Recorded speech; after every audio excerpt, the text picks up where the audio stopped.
darkness, my old friend, I've come to talk with you again, because a vision softly creeping left its seeds while I was sleeping, and the vision that was planted in my brain still remains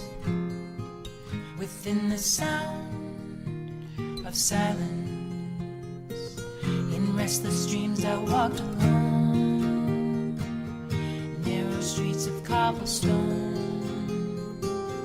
neath the halo of a street lamp. I turned my collar to the cold and damp, when my eyes were stabbed by the flash of a neon light that split the night